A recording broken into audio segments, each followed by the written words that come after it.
कश्ती देखो तो कश्मीर की, बस्ती देखो तो कलकत्ता की, हस्ती देखो तो मैसूर की, અને ભક્તિ દેખો તો બધી સંઘ की। મકાન બનાવવું હોય તો એન્જિનિયરની જરૂર પડે, પણ પાડવા માટે માણસ પણ કાફી હોય છે। તમારે દીવો પ્રગટાવવો હોય તો માચીસ ની બધી જરૂર પડે તેલની, પણ તમારે બુજાવવો હોય તો પવન પણ કાફી છે।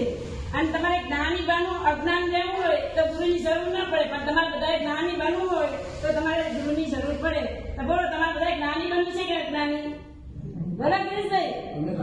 હા, તો જ્ઞાની એટલે અમે લાયા છે કે તમારે ટાઈમસર આવવાનું ને બધાએ સવારના પ્રવચનમાં બધા ભાઈઓ અને બહેનો ફરજિયાત રોજ 7:30 વાગે એટલે 5 વાગ્યે આવી જવાનું। પછી ગુરુ મહારાજને તમારે રાહ ના જોવી પડે કે હજી કેમ નથી આવ્યા, કેમ નથી આવ્યા, સમજ્યા? એટલે તમારે ટાઈમસર નાની બનવું હોય એટલા માટે ગુરુ ભગવાન બધાવ્યા છે કે ચતુર્માસ છે એટલે ધર્મની આરાધના કરવાની સિઝન છે, આત્માની કમાણી કરવા માટેનો મોકો મળ્યો છે। તો તમારે કેવી રીતે આત્માની કમાણી કરવી? કારણ કે જે સિઝન ચાલતો હોય એ પ્રમાણે તમે બધા ધંધો તો કરો જ। તો અત્યારે સિઝન ચતુર્માસની છે એટલે ધર્મ આરાધના કરવાની સિઝન છે।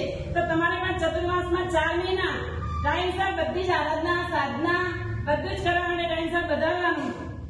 એક વખત એ મને 4-5 બહેનો હોય એટલે કે અમે સરોવરમાં નાવા જઈએ છીએ, પાણી તો એક હતું, આ કલ્પના બધાની અલગ અલગ હોય। એક બેન કે મને તો એવું થાય છે કે હું તો સરસ્વતીમાં નાઈ, બીજી કે મને તો એવું થાય છે કે તો યમુનામાં નાઈ, ત્રીજી કહે છે કે હું તો તાપીમાં નાઈ, ચોથી કહે છે કે હું તો નર્મદામાં નાઈ। આ બધું વિચારી ભાઈને પણ એમ કે અમારા જીવનમાં અમારે પણ આવું કંઈક તો થયું છે। તો એક ભાઈએ કીધું કે હું તો ડાયમંડમાં નાયો, તો બીજો ભાઈ કે હું તો કોલાણામાં નાયો, ત્રીજો ભાઈ કે હું તો શેર બજારમાં નાયો, ચોથો ભાઈ કે હું તો 8 મહિના પ્રમાદની બતારીમાં નાયો। કારણ કે કઈ કામ કરતા જ નથી, બેઠા જ રહે છે, પછી થાય શું પ્રમાદ કરે એટલે। તો આપણે બધાને બધો પ્રમાદ કરવાનો નથી, પ્રમાદને છોડી અને આત્માની આરાધના કરવાની છે।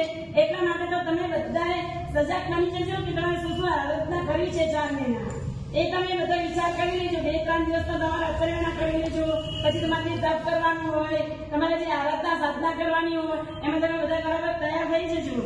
પછી એક વખત એવું બન્યું કે એક શેઠ હતા, એ ખૂબ સુખી હતા, પણ એમને છે ને 50 વર્ષ થયા, 40 વર્ષ થયા, 60 વર્ષ થયા, 70 વર્ષ થયા, અત્યાર સુધી એને કાંઈ જ આરાધના સાધના ના કરી, કાંઈ દાન ના આપ્યું, કાંઈ જ ના કર્યું, પણ હવે એમને ઉપર જવાની તૈયારી થઈ ગઈ।